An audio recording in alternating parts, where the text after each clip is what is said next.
Welcome back to the Lombardi Line. It's hour 2, which means we're on the DraftKings network now, which of course makes sense because this show is, of course, brought to you by DraftKings. I'm Joe Serralo. He's Mike Palm, live from those gorgeous Circa Sportsbook down there in Fremont in Las Vegas. I'm, of course, joining remote from sunny Los Angeles. That inversion layer finally wearing off. The sun's peeking out a little bit if I look a little brighter on your screen today.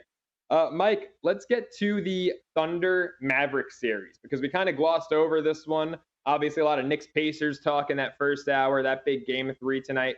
But game 2 last night, the Thunder hadn't lost a game all postseason. Dallas went in there and beat them. And now suddenly, the 6th seed Dallas Mavericks, or I should say the 5 seed, rather, excuse me, they're favorites in the series. Laying $1.20 now as things shift back to Dallas for game 3 tomorrow night.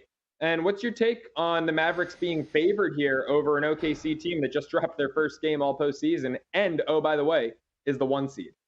Well, it's interesting, Joe, because Femi and I hypothesized before the playoffs started that if this was the matchup in the second round, we thought the Mavericks might even be favored. But Oklahoma City was so dominant in their sweep of the Pelicans that they did maintain the favorite. The market loves the Mavericks. They really do. I'm not surprised that they're favored in game 3. I mean, it was as if the Clippers weren't even going to show up for the series the way they bet the Mavericks, the public. And I have to tell you, I thought the Mavericks played a very good game. They sustained that run from, the mid-second quarter on up through the first part of the third quarter where OKC came from 16 down and actually took a 2-point lead. And then once the Mavericks went on a little, I think it was an 8-0 run to get up 6 again, it sort of looked like the effort that they had expended to come back into the game, the Thunder that is, they looked a little flat. And all those threes they were hitting in that stretch that got them back in the game weren't going down in the second half. And the Mavericks, got to the double-digit lead and sort of stayed there. I think it's a very interesting series.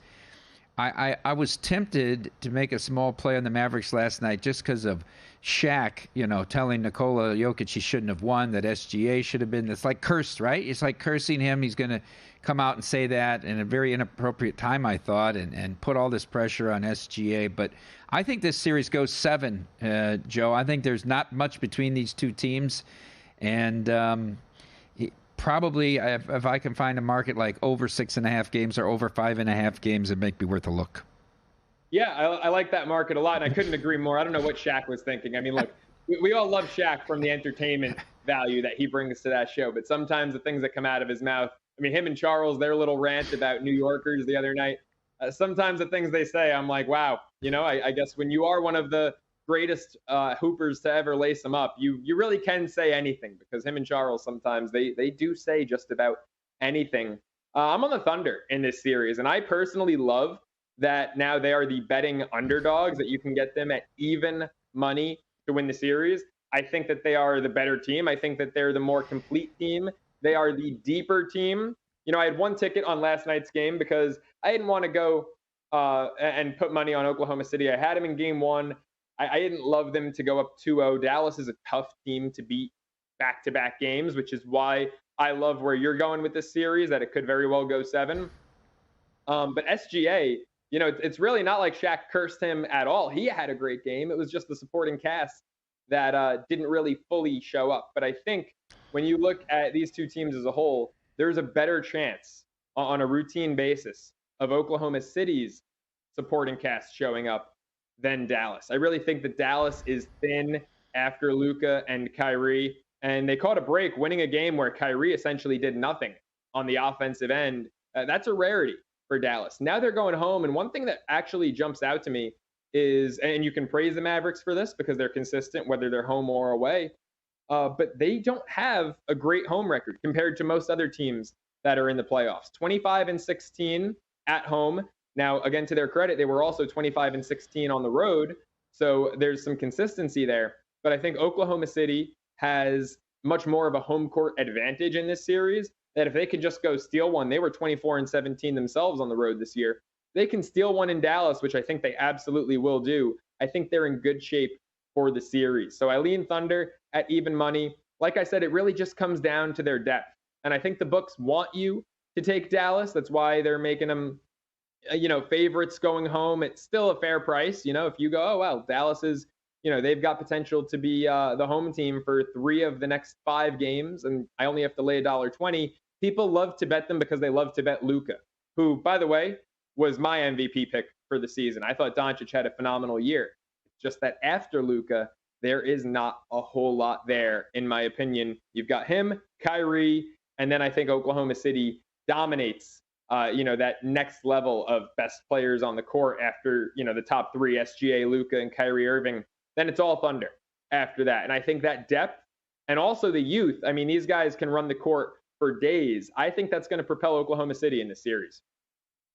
Yeah, it's interesting with Dallas since the trade deadline. All the statistical people and analytics love this team, right? They had the biggest improvement in net points per 100 possessions and all the statistics. Of course, the end of the regular season playing against teams already eliminated is a different animal, than the playoffs. And then they meet the Clippers in the first round, and like the story of the last 5 years in San Antonio, Kawhi holds them hostage. I mean, it's better off if they just knew he wasn't going to play every game, I think, at least from the Ty Lue's perspective and how he prepared the team, the not knowing an hour before the game and if he was going to play, and if he was and he wasn't, how much is he going to give you? And so I think that really hurt the Clippers in that first round. I just think this will be a terrific series. Luka, even at half speed, is pretty incredible what he creates on the offensive end of the court.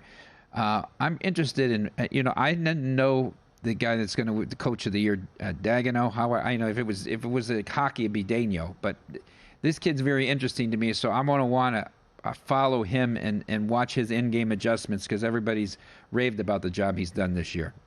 Yeah, and by the way, to your Kawhi point, which is an excellent spot-on point, weren't the Clippers 0-2 when he played that series? I mean, having him on the court didn't seem to benefit that team at all. And it's a guy who I loved a few years ago, who now at this point in time, he just seems more like a cancer than that guy who's going to get you over the hump, which he was for San Antonio when he won an NBA Finals MVP. He was obviously for Toronto. He's the reason they won the finals that year. His career arc has just really taken quite the turn. Let's flip it back over to the Eastern Conference. Spent a lot of time, of course, in the first hour talking about this game, but, might have some new people tuning in now that we're on DraftKings Network. And Rick Carlisle doing a lot of crying about his Indiana Pacers. They're going home now. If anything, that I just feel like the way he should have approached that press conference was, you can be critical of the refs with a little, some subtle hints, a little moderation. Approach it and be like, hey, it seems like we didn't get many 50-50 calls, but now we're going home and we're going to show up and we're going to do what the Knicks did and take care of business at home. Instead, he opted to go the complete crybaby route. So, Mike, game 3 tonight, they're big favorites. No OG Anunoby. So the Pacers, they're laying 7.5 right now against the Knicks. What do you think we see from this team tonight? Is there going to be that spark, that momentum when they take the court? It's the line is and to our previous guest Zach's point about Zach Graham from FT and Fantasy, the line seems a little long, right? Here you come off 2 home wins, although they were competitive games. Maybe you would think this game would land 5, 5.5, or 6. 7.5 is a pretty strong number against a Thibodeau team that seems to be in every game and always competitive because of the way they exude effort on the defensive end of the court. Carlisle, they have the option to turn all these plays into the NBA, right? They did to do anything publicly. They can send the tape in with their analysis and say that this, the heart pushed and got pushed in the back, nothing was done, all that, and all these calls they identified. And the NBA can address it. It gets turned over to the Knicks as well. And address it in that way if you're trying to get a more favorable whistle than going public, which, of course, these referees are humans too, and they're all a brethren. They're a very strong union. Look at the Major League Baseball umpires union, and they stick up for each other as well. So he's not doing himself any favors going public in terms of getting calls tonight in Indianapolis. So here's where, from a betting perspective, I'm looking at this game. I don't think that it's a smart bet to lay the 7.5 with Indiana. I'm also, frankly, not confident enough. First game on the road this series, we saw the Knicks game 3. That was the only game that Philly really stuck it to them. That was I guess you could consider that a blowout win for the 76ers. That was in hand with about 5 minutes to go, unlike every other Knicks game this postseason. I think the play here is to look at quarters. And typically in the NBA, the second quarter is when the starters get a blow. They play maybe half the quarter. You see a lot of the bench pieces come in the second. Well, the Knicks don't have that luxury, right? Maybe Alec Burks will play. I think he logged a minute last game. I certainly think he has to play. Otherwise, you're running a six-man rotation. Maybe Jericho Sims. I don't know if I could see it. The guy hasn't even touched the floor this postseason. Maybe he gets some minutes to relieve Hartenstein with Mitch Robinson out. The Knicks don't have depth. We all know this, right? That story has been beat to a pulp. So you look at their last 3 second quarters. Philadelphia in Game 6, which the Knicks won, outscored them by 17. Indiana in Game 1, second quarter, outscored them by 9. Last game, Indiana went up 10 at the half. Well, it was tied after the first quarter. They outscored them by 10 in quarter number 2. I think the play here is to look at Indiana's second quarter -3, because the Knicks starters will be a little gassed, and guys like TJ McConnell and the other bench pieces for Indiana will have fresh legs. I think second quarter is my favorite play, Pacers -3. Very interesting point, Joe. I'll follow you on that one. All right, I love it. We've got more. We're going to hit the ice when we return, so don't go anywhere. Talking some hockey when we come back. It's the Lombardi Line with Joe Serralo and Mike Palm, only on VSiN.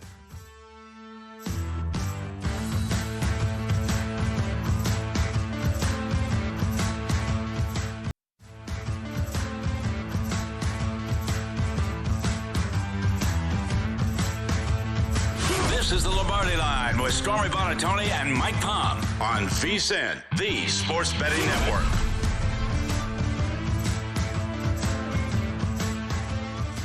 Are you ready to become your own sports betting expert? Look no further than a VSiN Pro subscription. Your ticket to insider insights, exclusive data, and winning strategies.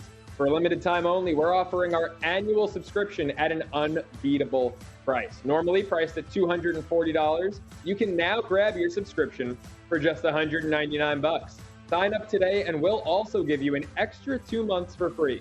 That's 14 months of VSiN Pro access for less than 50 cents a day when you use the promo code Lombardi.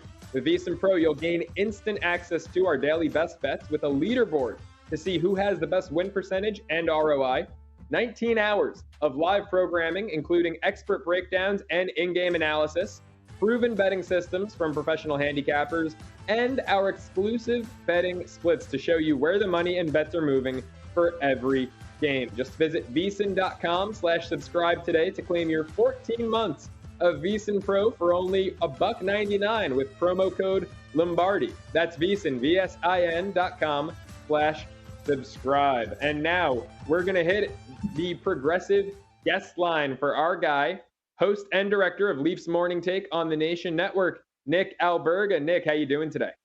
I'm fantastic. How are you guys on this Friday?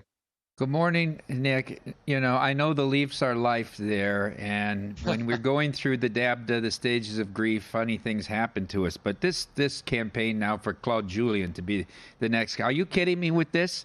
I mean, every coach for Toronto is very distinctly waspish. They're not taking a French coach that coached the Canadiens. Babcock, Carlisle, Wilson, Quinn, Murphy, Burns. Explain to me this Claude Julien tweet. So it's not going to happen. I'm happy you keep me accountable, Mike. That is good stuff, especially in the betting world. The reason why I put it out there, who better than a former head coach of the Boston Bruins, of the Montreal Canadiens, of the Ottawa Senators, to coach a team who has trouble with the Boston Bruins, the Montreal Canadiens, and the Ottawa Senators? That was the reasoning behind it. I don't think it's going to happen. I think ultimately it's going to come down to Craig Berube or Todd McClellan or Joel Quenneville if he gets a shot to interview for this position. But that's the reasoning behind it. Any shot, and I know you're going from a guy, Keefe, who didn't win in the playoffs, to another guy who hasn't, that Brenda Moore gets swept here, wants out of Carolina, and they look at him? I've been asking around for a good month. Everybody seems to tell me the same thing, that there's a drawer somewhere in an office and there's a contract extension to be signed. Having said that, where there's smoke, there's fire. We saw to begin this second round the whole story about Brendan Moore wanting to sign an extension, then it was pulled. So maybe that was the extension that was in that drawer somewhere. But I think that's like the definition of negotiating with the media. And I think when push comes to shove, the one thing the Carolina Hurricanes have in their corner is the fact that Brendan Moore's got a family there and doesn't want to leave Carolina. So I think it's unrealistic, and I think they'll move on, because I think if you run the risk, and even if Carolina loses tomorrow in Game 4, you run the risk of missing out on some really good candidates if you're waiting around for a guy that's not actually going to be there, you know? Mm-hmm. Hey, Zach, I want to look at, or Nick, rather, excuse me. Our last guest was Zach. I want to look at tonight's action a little bit, and the Edmonton Oilers against the Vancouver Canucks. Edmonton was my pick coming into the playoffs to hoist up the cup at the end of things. And if you look at the way that Game 1 unfolded, up 4-1, blowing that in Vancouver, this Canucks team really has not struck any fear into me throughout the second half of the season. I thought Nashville was actually going to upset them in the first round, and then they come out flat. They go down 4-1, but all of a sudden they turn it around with one of the best comeback postseason wins I've ever seen. What happens tonight, man? Does Edmonton right the ship? Do we see the team that looked dominant through 40 minutes, or does Vancouver at plus money, plus $1.10, do they ride all the momentum? I think the Oilers respond. Having said that, I think in the betting world, you're always trying to create these narratives to build upon a squad. I think the one thing obviously working against the Vancouver Canucks is the fact that their third string netminder is in there.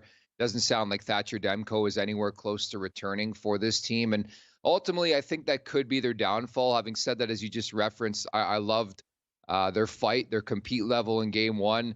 While we're all wondering about Vancouver's goaltending, we should feel the same way about Stuart Skinner, the number one for the Oilers, who was just dreadful, absolutely dreadful, guys, in Game 1. But I do expect a bit of a result and a bounce back, I should say, from Edmonton. Important to stress, they're dealing with injuries. Adam Henrique, who didn't play in Game 1, sounds like he's going to play Game 2. And Leon Draisaitl, who's one of the best players on the planet, of course, is obviously dealing with something. I think this is going to be your classic signature Connor McDavid moment where he's going to will his team to victory, and I think the Oilers will tie this series at 1 tonight. Game 3 in Boston now between the Panthers and the Bruins tonight. Interesting series here. Boston played very well in game number 1. Swayman shows some signs of being human in game 2, and I thought Montgomery did the right thing, giving him a little spell there at the end of the game. Big spot here in this series. I think this is a must-win for the Bruins here. I think if they lose tonight, they lose this series 4-1. Your thoughts, the Panthers 130 favorite on the road. We're in sabbatical. I feel the same way. I think it's a massive swing game in this series. Everything we saw in the first 2 games, and then the way Florida comes out in Game 2 and flexes their muscles like The Rock. I mean, you need to respond accordingly, and I think we'll get a firm understanding if they're overthinking their hand when it comes to goaltending as well. Like, Swayman's been a great story, but he looked really, really fatigued in Game 2. And I think the number I would look at again in this game is the 5.5 total. I think you have Bobrovsky at one end, where I think he's been lights out, I think, again, for the most part. Then you have Swayman. You think he's going to have a better effort, and that's why I'm probably playing the under in 5.5. But I think it's priced accordingly. I like Florida in this game. I think they're the better team in the series. I know Boston's coming off a Game 7 victory against the Leafs, and I think that had something to do with the way they performed in Game 1. But I just think profoundly, I think Florida's the way better team, so I'm going to back them here in Game 3. He's Nick Alberga joining us on the Progressive Guest Line. Catch him on Twitter at the Golden Muzzy. I want to stick in the Eastern Conference. Look at this Rangers-Hurricane series. I mean, this one, it seems all but over. Obviously, there have been, 4 instances where teams come down from 3-0. I don't think Carolina is going to be able to do so against this Rangers team. But when you look at the value and how this one's priced for Game 4, Mike seems to be on the Hurricane side, although, he mentioned he didn't want to lay that $1.50. To me, though, normally I would take the home team here. I'd say that they're going to play stopper. They're going to defend their home ice, all that cliche crap. But they have no momentum. I mean, the Rangers, the way that they just went out there, and you thought Carolina had momentum with the late goal in the third, and then a minute and a half into overtime, the Rangers end it. I just feel like all the momentum is in their favor. And the price value-wise is a great one at plus 125 on the President's Trophy winners, who are 7-0 this postseason. What's your take on this game? Will Carolina defend home ice, or do the Rangers put them out of their misery? I was gonna say, contrary to popular belief, Mike's actually a pretty smart dude, and I'm right there with him. Like you can't. The price is too juiced on Carolina to back them, where you almost have to back the team that's won 3 straight games. Like that's the way I look at it. Unless you wanna lay the goal and a half there, what you see on your screen at plus value. It's been such a weird series because here we go again with Carolina. It's like, all the numbers suggest that Carolina should be in this series. It's like Groundhog Day.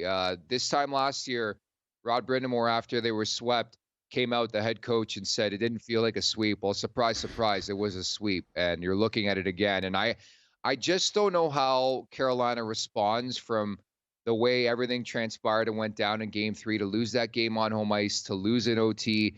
And then on top of that, the way Igor Shesterkin is playing right now, and you compare it to Carolina's crease with Freddie Anderson and Pyotr Kochetkov, and the fact that here we go again, Carolina can't score on the power play, which has been a huge theme for this team in postseasons past. I think there's way too much value actually in the New York Rangers, if you can believe it. All right, Muzzy, I'm going to leave you about 45 seconds here. All right, Pete DeBoer, you had your excuse in game 1, the 7-game series. You tired, fatigued. Last night, Dallas played as well as they could the first 2 periods. That's the Ottinger we thought for the last 4 years we were going to get. He was terrific. They're up 4-0. Colorado looks dejected, and here we are 3 minutes in the game. They're up 4-3. That's tremendously concerning for me as someone that has a Stars future. Who wins this series? I'm going to back Dallas. I should preface again by saying Colorado was my day 1 pick to start the season to win the Cup. Man, they got some dogs on that roster. They just don't take no for an answer, and that would scare the hell out of me if you're Dallas. Just look at the first 2 games of the series. But at some point in time, the Stars have to break through. I love their Tanev pickup at the deadline. I love Heiskanen. Dude, we talked about this all season. It's going to come down to Jake Ottinger. Can he be that prized possession in between the pipes? If he can make those saves, I think Dallas wins it. I think they'll find a way to squeak out this series in 7 games. Good stuff, Nick. Thanks so much for the time, man. Really appreciate you. My pleasure, guys. Take care. Have a great weekend. Thanks, Nicky. Nick Alberga. Go follow him on Twitter again, at the Golden Muzzy. When we return, back to the diamond. You heard Mike and I's best bets. Now Anthony Recker is going to join us. Former MLB catcher. Nowadays, he's all over MLB Network. Don't go anywhere. You're locked into the Lombardi Line on VSiN.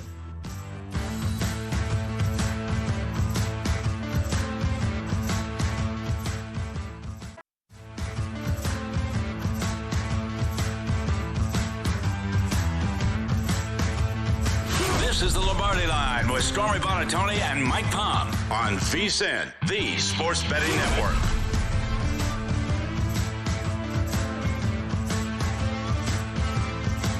If you haven't checked out the newly revamped VSiN.com, head over there right now. We've got a betting preview for tomorrow's UFC Fight Night, betting splits for tonight's NBA and NHL playoff games, and of course, picks, and more picks. That's VSiN, VSIN.com.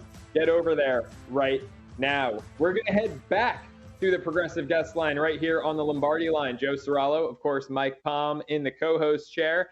And joining us now, one of my favorite guests to talk baseball with. You see him on MLB Network all the time. He was in the league for about 7 years. Anthony Recker. Reck, how you doing, man?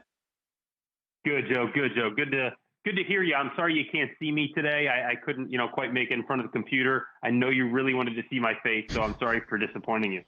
Any day I get to see your face is a good one, and it reminds me I'm not the best-looking person in the room. So, yeah, thanks for making this a phoner, Reck. Hey, I gave out my play of the day today. It was the Phillies run line. I was happy to lay $1.20 with Ranger Suarez on the bump against Trevor Rogers in this one. What's your take on that game, Reck? Are you with me on that play of the day? I'm absolutely with you. I don't even understand how it could be at 120. I don't care if you're giving the Marlins 5 runs tonight. This is one of those situations where it's not only you have Ranger Suarez on the mound, who's been incredibly hot, incredibly consistent lately, and just flat out dominant. He's been as good as Zach Wheeler all season long. But you have a Phillies team that is coming in absolutely smoking hot. This team is playing great baseball. They're scoring runs. They're obviously not allowing the opposition to score anything. And like I said, with Ranger Suarez on the mound, you don't really need to worry about that. And then you get a Marlins team coming in that despite the fact that they've been a little better of late, this team just has not been able to get it going. And Trevor Rogers over the last couple of years just, he had some magic a few years ago, that first year when he came up, and he just has not been able to replicate that over the last couple of seasons. So this seems to me like an obvious matchup. Anthony, I've got my eyes on Anaheim tonight. Alec Marsh will get the start for the Royals coming off the 15-day injured list against Griffith Cannon. Your thoughts on how Marsh bounces back off the injury? Yeah, I mean, I like this. I like this play a lot because the Royals have been another one of those teams that have been playing really good baseball all season. They've been really consistent, and despite the fact that they don't have a ton of guys in their lineup that have been putting up a lot of runs, they've been pitching. They've been pitching very well, very consistently. Wacko did it last night, and I expect Alec Marsh to come off this IL stint. It was a short one. It was the minimum 15 days. That's it. He's back, and outside of that one outing he had where he gave up 4 runs, he's given up 3 or less in every outing. His last 2 before he went on the IL, he didn't give up a single run. So I think this is one of those positions where he's primed to come back. He's in a good position. He basically got a nice little rest, and he's ready to come back and come back and fire against an Angels team that just really has not been able to produce all year, despite the fact that they have some guys in their lineup that have been producing. Taylor Ward's been having a decent season. Obviously, Trout's down now, but Joe Adele looks like maybe that guy that we thought he could be a few years ago as a prospect, but they just can't put it all together. Their pitching has not been very good, and offensively, for whatever reason, despite the fact they have a couple guys that are producing, they have not been able to score runs. And so I expect this Royals team to go out there and dominate tonight. Yeah, that game, of course, out near me in Anaheim. I want to stick in Southern Cal because we've got a great rivalry brewing tonight. Tyler Glasnow and the Dodgers taking on Michael King and the Padres. Now, Rec, depending on where you look, if you shop around, Glasnow's K-prop varies between 5.5 in some shops, 6.5 at others.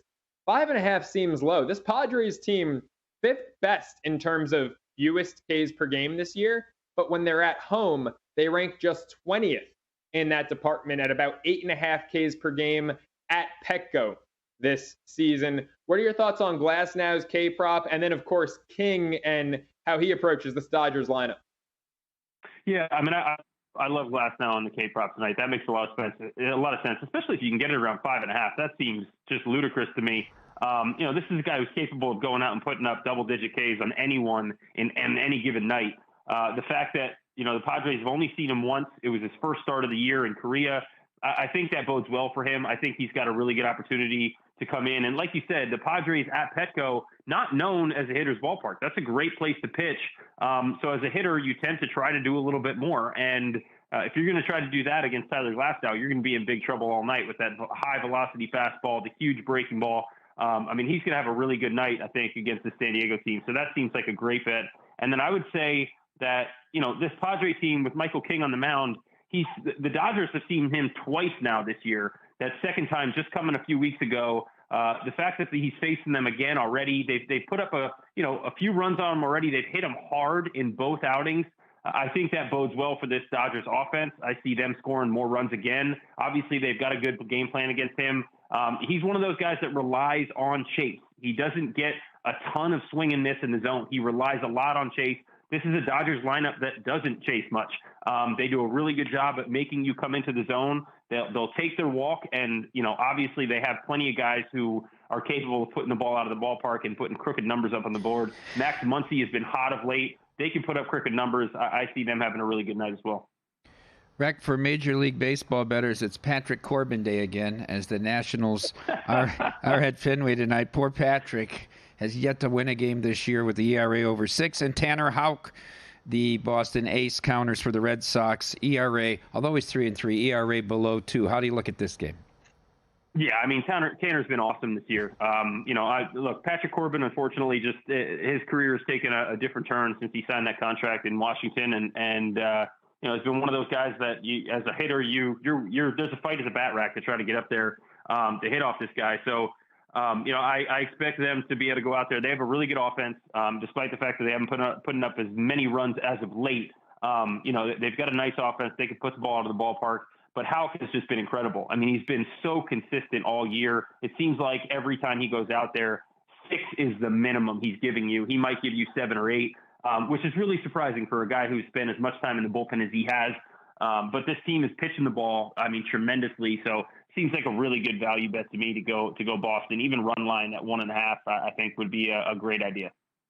Yeah, something else that just jumped out at me there was the total. Maybe going over 8, because Corbin and the Nats are going to give some up. And then, to the contrary, even though Houck has been great, the Nationals lineup has been a really pleasant surprise. So I could see Boston winning this one, maybe 6-3, 7-3, and you going over that number of 8. Rec, let's talk some young pitching, because the Pirates just seem to have a couple absolute studs lined up. Jared Jones tonight at home against Chicago. I'm interested also, that K prop is one where you can shop around and find either 6.5 or 7.5. That might be a key number. He's gone for 7 or more in all but one start this year. And then Paul Skeens tomorrow, making that highly anticipated MLB debut on a Saturday matinee game for the Pirates. So Jones, Skeens, back-to-back days. What do you like tonight from Jones? And is there reason for immense optimism in the future with Pittsburgh?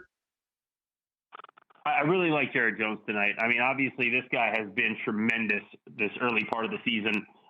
He's not just striking guys out. He's going deep into games. He's given this team, a lot of innings and a lot of just consistent effort out there on the mound. He's one of the few guys that you could say has given up three runs or less in every start so far this season. Like you mentioned, the K prop being where it is, if this guy goes 6 innings for you, he's putting up, close to double-digit Ks, it feels like, almost every time. Last time out, 10 against the Rockies. I just love where he's at. And then I think about Paul Skeens. This kid is just tremendous. He's a tremendous talent. He's got a lot of it's not necessarily his delivery, but he's got a lot of poise and ability that I saw from Matt Harvey in 2013 when I first got to the Mets. And it's sad kind of where that story obviously ended up, but that speaks to the potential that Paul Skeens has. And that he's obviously got a little bit more velocity. Harvey could run it up there too, but this guy's averaging 99.9 in the minor leagues right now with his fastball. It's really incredible. And he's got a plethora of other pitches. He's got 5 pitches total. He doesn't go to the curveball and the changeup that much, but the changeup actually is really good. I think he can go to both more often. And if they allow him to stretch out in Pittsburgh, I know they've been only let him go about 3 every outing in the minor leagues, which I don't understand. If they let him stretch out with him and Jared Jones, you've got Keller out there in that rotation. I think there's more in that offense they haven't shown yet. That is on the back of their baseball cards. They've done it just as recent as last year. I think this team really has a chance to make some noise in that NL Central and particularly in the NL wildcard. Hey, reckon about 15, 20 seconds or less before we hop off here. Another young kid pitching tomorrow, Christian Scott for the Mets. You caught all those young kids, Harvey, Noah, Zach Wheeler. Who does Scott remind you of in about 15 seconds? Scott, I would say right now I would compare him most actually to Noah Syndergaard because I see 2 pitches. I know he's working on a third. That changeup's getting a little bit better. It's mostly fastball slider. If he can really learn to harness the third pitch, I see him elevating his game and getting to a level where he could be a true number 1 for a long time. Rec, really appreciate the time. Guys, don't go anywhere. When we come back, we're wrapping up the Lombardi line with Would Palm Have a Qualm? You're not going to want to miss it. Stay tuned, only on VSiN.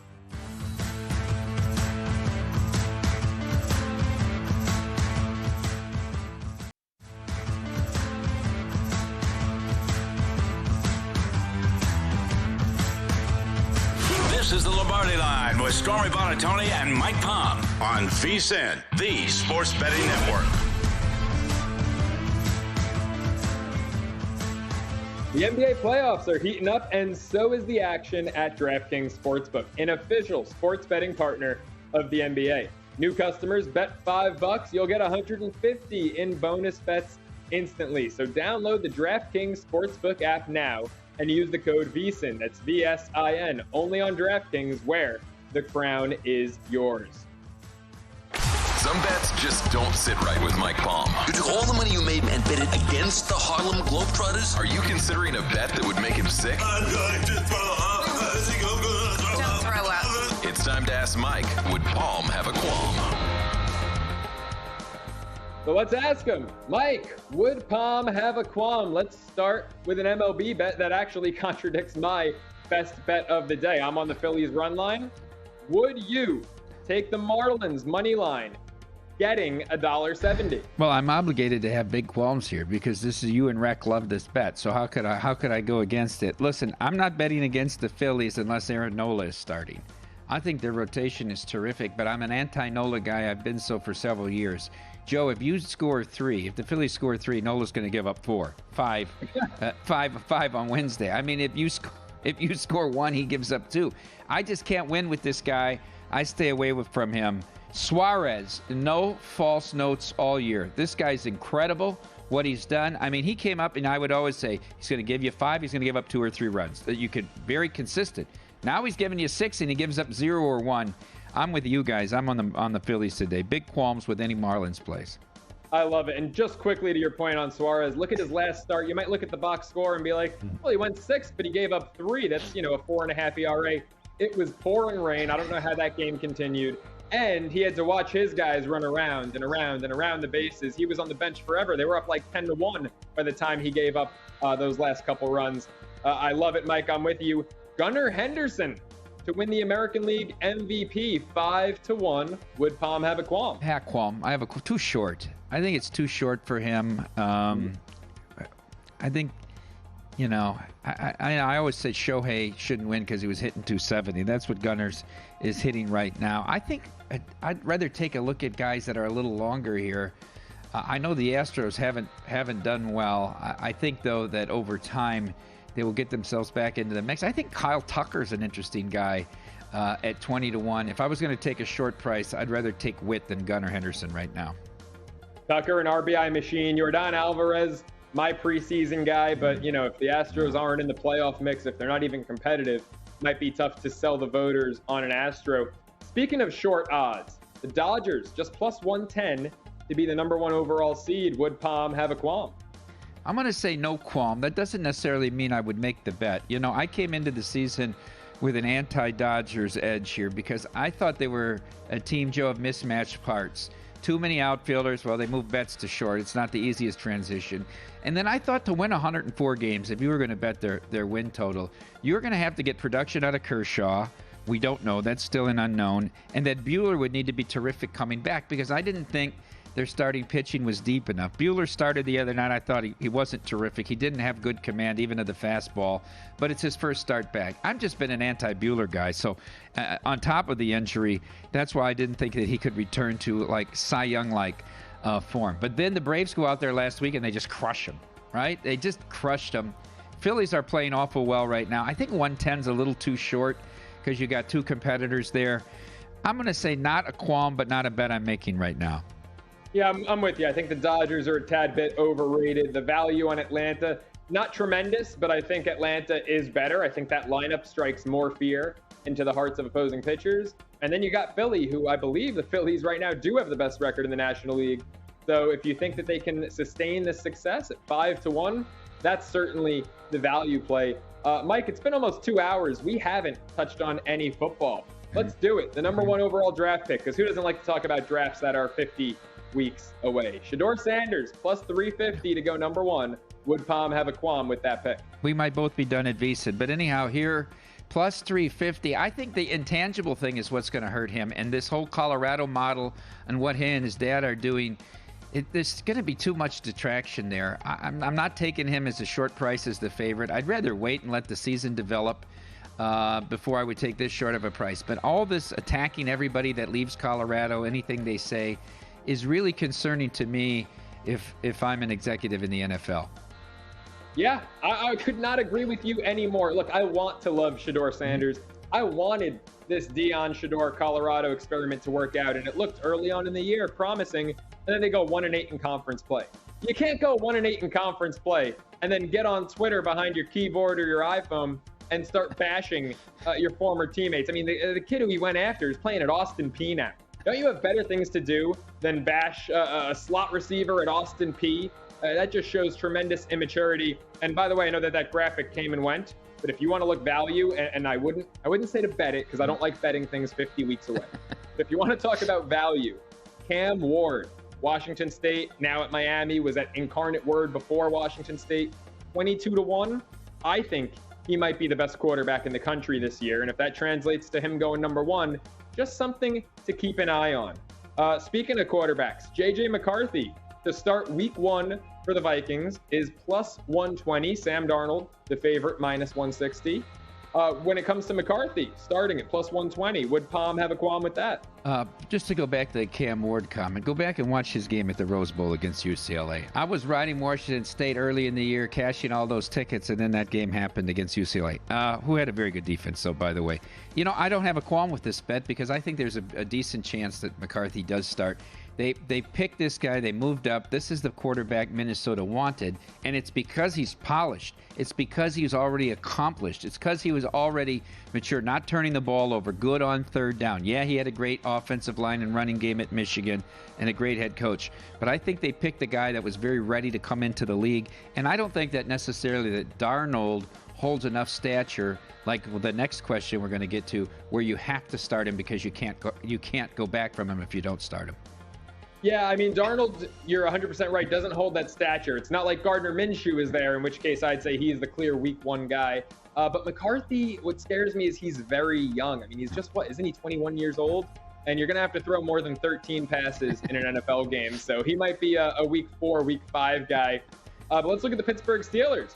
Justin Fields to start week one for the Steelers, plus 450, and that's to start at quarterback, not kick returner. Yeah. Russ Wilson, you're laying minus 700 on that. So when it comes to Fields at that value, would Palm have a qualm? Well, I'd need another zero there, I think, to take that bet. A big qualm, unless Wilson gets injured or something like that happens. That's the only way. We know what kind of a prima donna he is, right? I mean, they lined up when he left Seattle to talk about it. The offensive line hated him in Denver, hated him. You got him to start him. You're not going to put him on the bench. He's going to be, if he's the backup to Fields, what do you think you're going to get out of him from a mental and emotional standpoint? So that's why I say the stature, you've got to start Russell Wilson. I'm not as anti-Fields as Lombardi is. I mean, I'm in the camp that I didn't think he was a transcendent player. He shows great flashes, right? And if you can incorporate his running game, you got to get him to read quicker. He takes too quick to read the field. That's the big thing with him. And ultimately, he's not going to ever be the most accurate passer. But if he could get his reads quicker, I think he could be a winning quarterback in the NFL. I agree with you 100%, Mike. I actually love Justin Fields, and I think that two things are going to happen. I think Justin Fields is going to be the starter about halfway through the season, and I think that the Pittsburgh Steelers, like they do every year, like clockwork, will go over their 8.5 win total. Before we get to the couple of hockey plays in this segment, what do you think about the Steelers over under 8.5 wins? Are you with me on the over? Well, Tomlin never has a losing record, so unless there's a tie, they've got to go. The division is so tough. I do expect Baltimore to regress. My biggest positive lean going into the season at this point right now is I think the Bengals are going to have a standout year with Burrow healthy. The best single game a team played all year was Cincinnati at San Francisco last year. Absolutely. I made a lot of money on that game. Let's hit the ice. Florida Panthers, team total. They've got an electrifying offense. Over 5.5 at plus 750. Would Palm have a qualm with that one? Yeah. The price is juicy, but look, I rave about them being the best team. But now you're on the road. It's a different animal. And Swayman's back with a little bit of rest being pulled early. I think that's a tall stretch to ask. I'm with Nicky Alberga here. I think the game under 5.5 is the play. So necessarily they can't go over 5.5 themselves. There you go. Last one. I'll tell you what, if you don't, I'll have a qualm with this one. Minnesota, the Timberwolves, money line, laying $1.85 tonight. Would Palm have a qualm? I have a qualm because if you're going to bet Minnesota, lay 3.5 here. Not the line. That's my qualm with it, is the attack of how you bet the game. I'm not saying they're not going to win, but why would you lay 175? I don't think there's anything to suggest that this game is going to be particularly close one way or the other. Yeah, I'm with you 100%. And that line was 4.5 2 hours ago. It's come down to 3.5. I would pounce on the 3.5 if I was leaning Minnesota money line. That'll do it for the Lombardi line. He's Mike Palm. I'm Joe Serralo. Thanks for tuning into us on VSiN. And don't go anywhere. Sharp Money up next right here on VSiN.